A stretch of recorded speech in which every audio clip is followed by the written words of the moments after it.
And it's time now for our November Progressive Agriculture Foundation safety message. Joining us here for this month's message, Bernard Jeschke with the Progressive Agriculture Foundation. Bernard, it's great to have you back on the show. How are you? Thank you, Jesse. I'm probably better than I deserve. Thank you for the invite.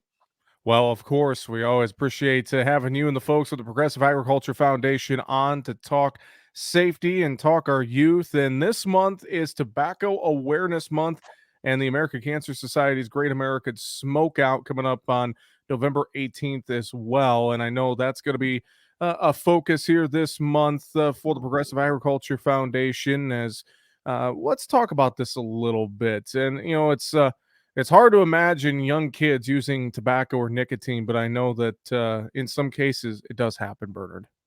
Yeah, and the interesting thing is, Jesse, is the use of the tobacco, all the nicotine products, be it cigarettes or e-cigarettes, which they call vaping, smokeless tobacco, all of that is building up in the middle schools and high schools, and that's kind of where they're getting that first experience, and that's where a lot of those vaping companies are marketing, is that age group, that population. Um, so the thing is, this month is awareness month, and the Great Smokeout on November 18th, like you said. So that's kind of what it's all about, and trying to get Mhm. this information out there to the not only the kids but the whole family. Sure. Well, I know you guys have been at this for a long time, the Progressive Agriculture Safety Day program. Talk about some of the things that you're doing with the program now to teach youth about tobacco and nicotine. And I know some of the things you guys have had to change with your curriculum just with some of those new products out there as well.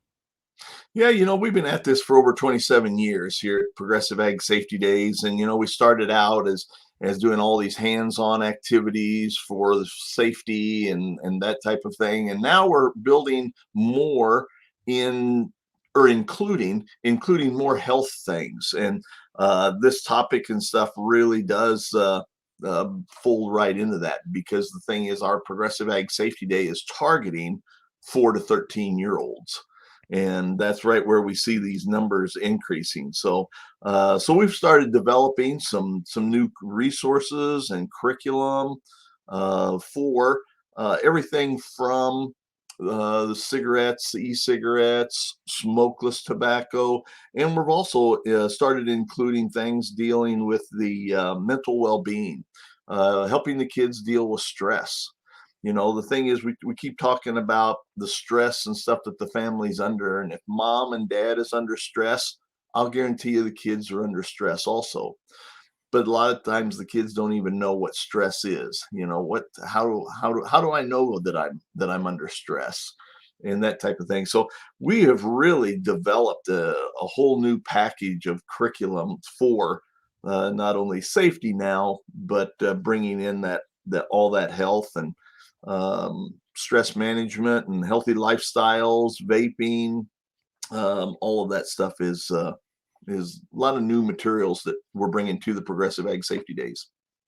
Well, Bernard, I know there's some fairly eye-opening statistics out there when it comes to tobacco and nicotine use among youth. Do you want to talk about that a little bit? I do, because the numbers are just staggering here, and they're from the Center of Chronic Disease, so it's not anything that we came up with. I mean, this is legit numbers, and I'm going to read a couple of these statements here just simply because I don't want to mess them up.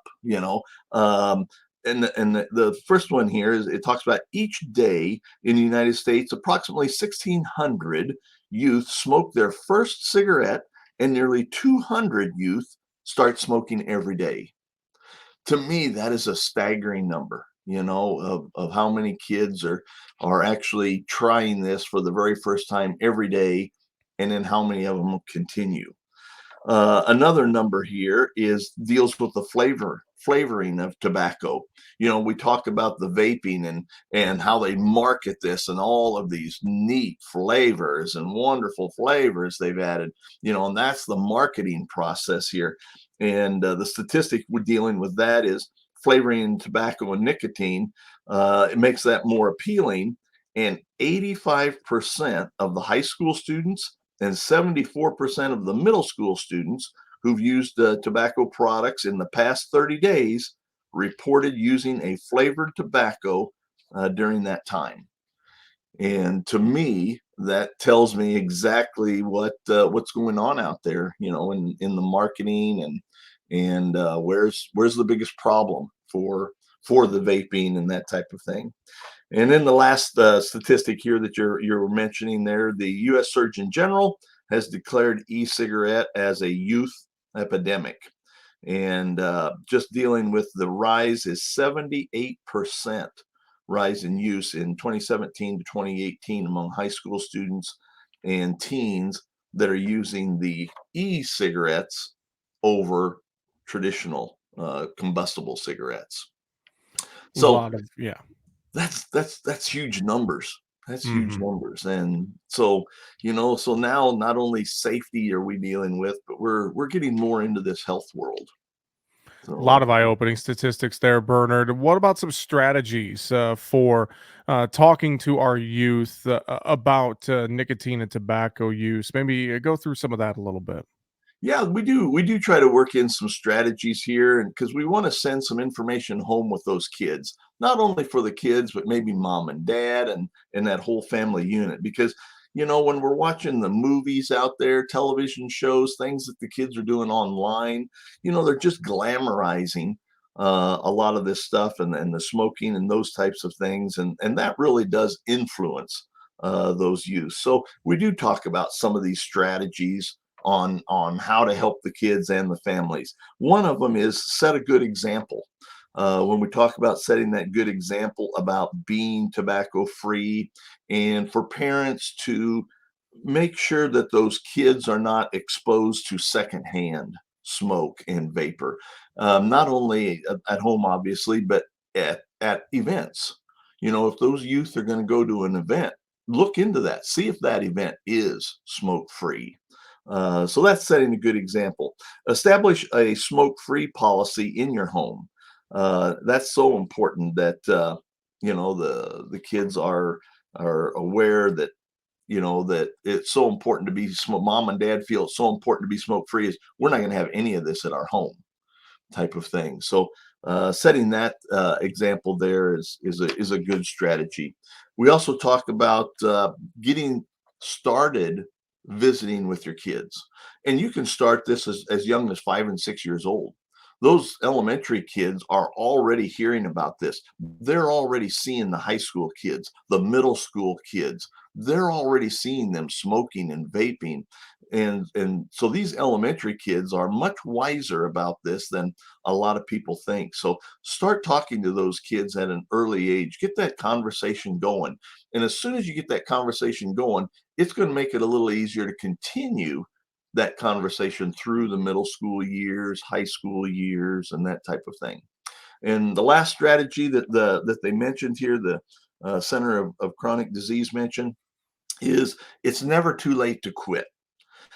So if those parents, family members are smoking, vaping, chula or a smokeless tobacco, it's never too late to quit. And you had mentioned the Great American Smokeout here on November 18th, Jesse, and that's a great day and a great goal to say, all right, we're done. We're done. Come November 18, we're closing the door on this tobacco stuff. So A lot of great stuff there, Bernard. And of course, Progressive Agriculture Safety Days are, a great tool for youth to learn so many things about around the farm and rural health, et cetera, et cetera. And I know it's very simple to get involved with one of them, isn't it? it really is. We're in the process right now of accepting applications for 2022. So if someone is interested in bringing a Progressive Agriculture Safety Day to their community, it's very simple. You can go online, progressiveag.org. There's an application right on there, and you can click on that. It's a very simple application. The training process now has been a lot more convenient because it's all online.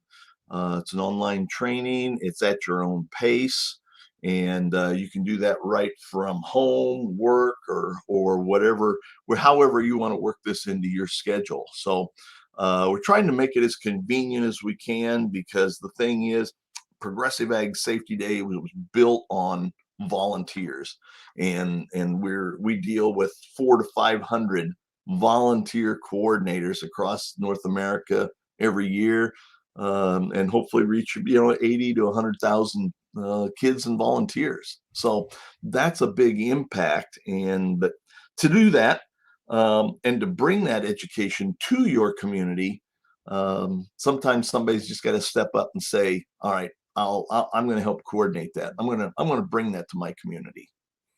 Well, great stuff as always. Learn more progressiveag.org. With that, Bernard Jeschke with the Progressive Agriculture Foundation. Thanks for joining us for our November Progressive Agriculture Foundation safety message. We appreciate the time as always.